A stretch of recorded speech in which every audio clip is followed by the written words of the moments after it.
Hello বন্ধুরা, দেখুন আমাদের কেলেঘাই নদীতে কীরকম জল বেড়েছে, প্রায় বন্যার পরিস্থিতি। আর হয়তো কিছুক্ষণ জল হলে দুদিনের মধ্যে বন্যা হয়ে যাবে। দেখছেন বন্ধুরা, এই যে কেলেঘাইয়ের পোলের প্রায় নিচেই জল আছে, স্যামস্যাম জল।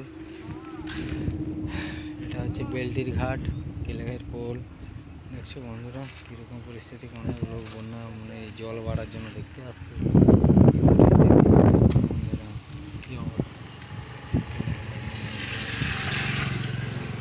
বেড়ে গেছে, যে বন্যা হয়ে যাচ্ছে। দেখুন বন্ধুরা, দেখছেন এই যে নিচে জল, দেখছেন বন্ধুরা, এই যে